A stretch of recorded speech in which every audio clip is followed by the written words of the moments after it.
Imagine a poker table with a buy-in of $7.2 million. The stakes are high. The chips clatter like the nervous heartbeat of a gambler who's all in.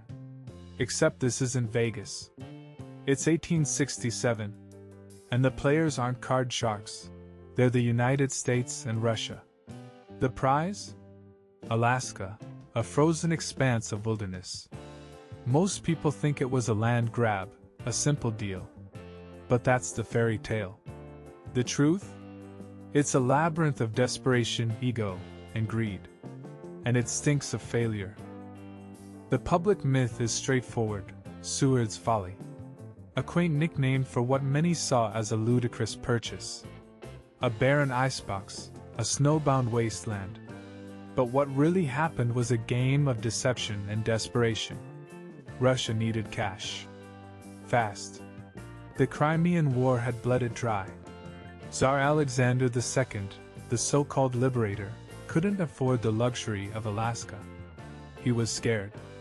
It was a financial black hole ready to drag him under. And so, he decided to sell. Enter William H. Seward, the U.S. Secretary of State. He smelled opportunity like a shark sensed blood in the water. But it wasn't altruism. It was ego. Seward wanted to expand American territory, to leave a legacy. He saw himself as a visionary, a manifest destiny incarnate. He was hell-bent on expanding the U.S. footprint, no matter the cost. But Seward wasn't just fighting Russia's ghosts. He was battling his own. The assassination attempt on Lincoln had left him scarred, physically and politically. He was a man with something to prove. Behind the polished decorum of diplomacy, desperation festered. Russia was in a hurry. They feared Britain. The Alaskan coast was a sitting duck for British naval power. Better to sell to an ally than lose it to an enemy. And then there was the money. Russia needed it to rebuild its military, to keep its empire afloat. As for Seward, he had to navigate a treacherous political landscape. Congress was skeptical. The public was dismissive. They called it Seward's icebox, a national joke. But Seward pushed forward, blinded by his ambition. Behind Seward's iron will and Russia's massed panic lay a ticking time bomb. The Alaska deal wasn't just about land. It was about survival. Russia's fear of Britain, Seward's need for redemption, and the looming specter of bankruptcy. These weren't just factors. They were the silent saboteurs lurking behind every handshake, every clause of the treaty. The deal was signed in the dead of night, a secretive affair that spoke volumes about the true nature of this transaction. This wasn't a purchase. It was a high-stakes gamble, and everyone knew the odds were stacked against them. Strip away the facade, and you'll find that Alaska's purchase wasn't a triumph. It was a desperate act by two players in dire straits. The United States was recovering from the Civil War, a nation stitched together by fragile threads. Seward wasn't just buying land, he was trying to buy time. A distraction from Reconstruction, an opportunity to unite a fractured nation against a common cause, expansion. He wanted to shift the public gaze from the scars of war to the promise of the frontier. Seward's move was bold, but it reeked of desperation. Meanwhile, Russia was dealing with its own demons. The Crimean War had left its economy in tatters, its military a shadow of its former self. The Tsar's empire was sprawling yet fragile, a giant teetering on clay feet. Alaska was a liability, an outpost too costly to defend, too remote to manage. The Russian government wasn't thinking about the future. They were thinking about survival. Alaska's sale was their emergency exit, a quick fix to an empire gasping for breath. They needed cash, fast. But selling Alaska was a gamble, a dangerous dance with potential disaster. And then there were the whispers, the rumors of gold lurking beneath Alaska's icy crust. Gold fever had gripped the world before, and the mere suggestion of it could tip the scales. Seward was hooked by the prospect. He envisioned Alaska as the next frontier, a treasure chest waiting to be unlocked. But for the Russians, gold was just a ghost story. A lure to sweeten the deal, to bait the unsuspecting Americans. They knew the land's real potential was a question mark, a gamble not worth taking. They wanted out, and they wanted out clean. The negotiation table was a war zone of its own. Each side poised for advantage, every word a weapon. The Russians played their hand close to the chest, their demeanor stoic, unyielding. For them, the deal was a lifeline. For Seward, it was a legacy. But both sides knew they were playing a dangerous game. One misstep, and the whole deal could collapse. Seward had to maneuver through a minefield of doubts and criticisms, both at home and abroad. The tension was palpable, the stakes as high as the icy peaks of Alaska itself. The clock was ticking, and the sense of urgency was suffocating. Both nations stood on the brink, their futures as uncertain as the Alaskan wilderness. The treaty was signed in the early hours of March 30, 1867. In that moment, two desperate empires traded one set of problems for another. The ink barely dried before criticism rained down on Seward, the American public jeering at what they saw as a fool's errand. But in truth, they had all been gamblers, each hoping the stakes would turn in their favor. The deal was done, but its legacy was far from written. The ink on the treaty had barely dried when the backlash hit like a tidal wave. The American public, still licking its wounds from the Civil War, saw the purchase as Seward's folly, an extravagant waste. Newspapers mocked him, cartoons ridiculed him, and politicians questioned his sanity. But Seward, ever the gambler, stood firm. He believed he'd bought the U.S. a ticket to a brighter future. Yet, as the ridicule mounted, the question loomed, would this gamble pay off, or was it a blunder of epic proportions? Across the ocean, Tsar Alexander II could breathe a little easier. The sale had relieved some of the economic pressure, but it also left a bitter aftertaste. Russia had relinquished a vast territory, a move that felt like an admission of weakness. The Tsar knew he dodged a bullet by offloading a financial burden, but the specter of selling what could be a future gold mine lingered in the back of his mind. The sale had been a gamble for Russia, and its repercussions would echo in the corridors of power for years to come. Then came the turning point, an event that would forever shift the narrative. In 1896, nearly 3 decades after the purchase, gold was discovered in the Klondike region, just across the border from Alaska. The rush that followed was a frenzy of epic proportions. Prospectors poured in, and the once dismissed territory suddenly glittered with promise. Seward's gamble had finally paid off, posthumously vindicating him. The discovery reframed the purchase, transforming it from a national joke into a visionary stroke of genius. But was it foresight, or just blind luck? In Washington, D.C., the mood shifted. The laughter that had once filled the halls of Congress turned to whispers of awe. Alaska was no longer just a frozen wasteland, it was a strategic asset. Its potential stretched beyond gold, timber, fish, oil. Resources that would fuel the engines of American growth for generations. Seward's gamble, once derided, was now hailed as a masterstroke. The purchase had not only expanded America's territory but also its economic horizons. Yet, beneath the accolades, the truth remained: it had all been a shot in the dark. But here's the kicker: the Alaska purchase wasn't about gold, oil, or even land. It was about survival, a desperate gamble by two nations teetering on the edge. Seward had rolled the dice, and against the odds, he'd won. But the lesson here isn't about taking risks. It's about recognizing desperation disguised as opportunity. Seward's success was the exception, not the rule. And for those who dared to gamble everything, the line between genius and folly is as thin as the ice in Alaska. Let's cut through the pretense and face the music. The Alaska purchase was never about manifest destiny or American expansionism. It was a desperate chess move by nations on the brink. A simple transaction cloaked in ambition and fear. Seward wasn't a visionary. He was a man blinded by his own ego, a political animal chasing a legacy. The truth is, he didn't know what lay beneath those icy expanses. Alaska was a roll of the dice, and the fact it paid off was sheer, unadulterated luck. Look deeper, and you'll see the cracks in the facade. Tsar Alexander II wasn't just offloading land, he was offloading problems. Russia's financial woes were mounting, and Alaska was a costly liability. The sale was a strategic retreat, a means to shore up defenses closer to home.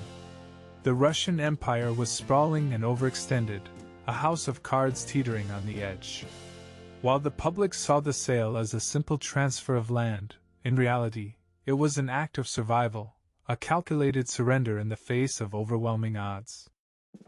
Imagine the scene, a smoky room, the air thick with tension as American and Russian officials face off. The stakes couldn't be higher. Seward, scarred in more ways than one, driven by a need to validate himself and his nation. Across the table, Russian envoys, eyes shadowed with the weight of their empire's struggles, desperate for a lifeline. This wasn't diplomacy. It was survival of the fittest. Each side masked its desperation with bravado, playing a high-stakes game with the future on the line. And then it happened. The moment the treaty was signed, history pivoted on a hinge of desperation and luck. Alaska's future as a resource-rich region was far from assured. But for Seward, it was a calculated risk that paid off beyond his wildest dreams. For Russia, it was one less burden. The treaty was both a triumph and a tragedy, a triumph of luck over logic, a tragedy of vision clouded by necessity. The ink dried, and the world braced for the ripple effects of this unprecedented gamble. Here's the real takeaway. History often masquerades as a series of well-planned events, but more often, it's a cascade of unforeseen consequences. The Alaska Purchase taught us that desperation sometimes masquerades as opportunity. Seward's gamble was a fluke, a rare intersection of timing and fortune. The fatal error to avoid? Mistaking blind luck for foresight. In our own lives, we must discern when we're acting on informed risk versus succumbing to the siren call of desperation. Real visionaries see the difference. Seward got lucky. Will you? So, there you have it. The Alaska Purchase wasn't a stroke of genius or the folly of a madman. It was a high-stakes gamble, a desperate move by two nations grappling with their own demons. Seward and Tsar Alexander II were players in a game neither could fully control. They maneuvered, they bluffed, they hoped against hope. And in the end, luck rolled the dice in Seward's favor. But that's the nature of history. It's a messy, unpredictable beast. As the pages of history turned, the world watched Alaska evolve from a frozen curiosity to a cornerstone of American prosperity. Gold was just the beginning. Timber, fisheries, and oil followed, each resource adding layers to the narrative. Each discovery further vindicated Seward's gamble. Yet, we must remember the backdrop: a nation divided, an empire in decline. The Alaska Purchase was birthed from chaos, not clarity. Its success was a fluke, a rare alignment of chance and opportunity. And what of the men who orchestrated this transaction? Seward, the scarred statesman, left a legacy of expansion and ambition. His name, once synonymous with folly, now echoes in the halls of American history as a testament to audacity. Tsar Alexander II, burdened by the weight of his empire, secured a momentary respite for Russia. Yet, the loss of Alaska lingered as a reminder of the empire's fragility. Two men, two nations, and a transaction that reshaped the world. The lesson here is not just about historical happenstance, but about the choices we make when cornered. Seward and Alexander II acted under pressure, their decisions driven by immediate necessity rather than visionary insight. This is the cold, hard truth: desperation often masquerades as opportunity. We must learn from their gamble, their desperation, and their luck. In our own lives, we must distinguish between genuine opportunity and the reckless allure of a high-stakes roll of the dice. So, the next time you're poised on the edge of a decision, ask yourself, is this a calculated risk or a desperate gamble? History is a graveyard of both. Learn from Seward's lucky break. Don't let desperation hijack your common sense. In a world of chaos and chance, be the one who sees through the fog of uncertainty. Be the one who knows when to hold, when to fold, and when to walk away. Let's step back and look at the landscape this transaction left behind. The Alaska purchase wasn't just a land deal. It was a seismic shift in the geopolitical game. The U.S. gained not only territory but also strategic leverage over the Northern Pacific. This wasn't evident in the immediate aftermath. But as Alaska's value emerged over time, so did its role as a military and economic keystone. The irony? It started as a desperate bid in a world where desperation was the common currency. The narrative of Alaska's acquisition is a cautionary tale about the unpredictability of history. It teaches us that what seems like folly today might be hailed as foresight tomorrow. But before you get too comfortable with the idea of luck, remember the cost of that gamble. Seward faced ridicule, and the U.S. risked political capital on an uncertain venture. This transaction was a reminder that history doesn't reward the timid, but it doesn't guarantee a payout for the bold either.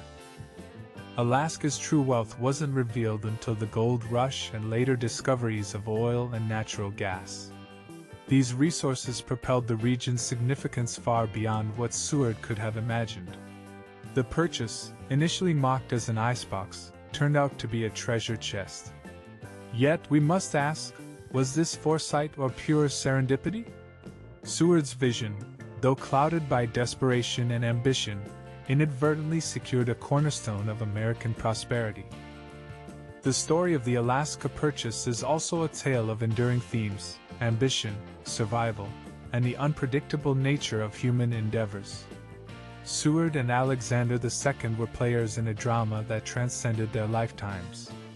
Their actions set off a chain of events that rippled through history, affecting not just the US and Russia, but the entire world.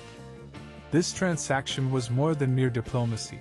It was a gamble that reshaped destinies across continents. So, what's the takeaway for those navigating their own high-stakes decisions? Recognize the thin line between calculated risk and reckless gamble. The Alaska purchase reminds us that luck can save the day, but it's a fickle ally. Do your homework, weigh your options, and know when to seize the moment. In a world where the stakes are high and the outcomes uncertain, remember the lesson of Alaska. Sometimes, the biggest wins come from the boldest moves, but only if supported by careful insight. The ink had dried, the land was transferred, but the real work was just beginning. Alaska was an untamed, sprawling wilderness. The American government faced an immense challenge: how to manage the new frontier. The territory was remote, its climate unforgiving, and its potential untapped. The initial years were a whirlwind of exploration and exploitation. Settlers, prospectors, and opportunists flocked to the land. Each step forward was a gamble, risking lives and resources to uncover what Alaska truly had to offer. As the U.S. grappled with its new acquisition, the world watched. Russia, relieved of its burden, observed from afar. The sale had given them temporary respite, but at what cost? The decision to sell Alaska left a permanent mark on Russian consciousness, a reminder of the empire's fragility and the choices forced by necessity. Tsar Alexander II's gamble had given him breathing room, but the echoes of what was lost would linger, haunting future generations with the what-ifs of history. Back in the U.S., the discovery of gold in the Klondike turned Alaska from a dubious investment into a national sensation. The rush transformed cities overnight. Fortunes were made and lost in the blink of an eye. Seattle and San Francisco boomed as supply hubs, feeding the frenzy of prospectors trudging through perilous passes. The Klondike Gold Rush was a fever dream that changed perceptions, solidifying Alaska's value in the American psyche. What began as Seward's Folly was now a foundational chapter in the story of American expansion. But gold wasn't the only treasure hidden beneath Alaska's ice and snow. Timber, fisheries, and eventually oil became the lifeblood of the region's economy. Each discovery added a new layer to the narrative of Alaska, transforming it from a barren wasteland into a vital economic engine. The U.S. had unwittingly stumbled upon a treasure trove, each resource a testament to the unpredictable nature of Seward's gamble. Alaska was no longer an afterthought. It was an integral part of the American mosaic.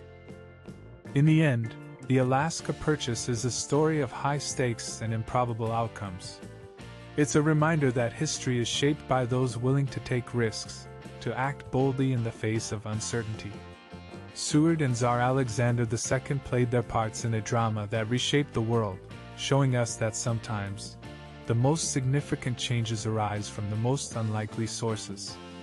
So, as you navigate your own life's gambles, remember the lesson of Alaska. Fortune favors the bold, but it pays to have a plan.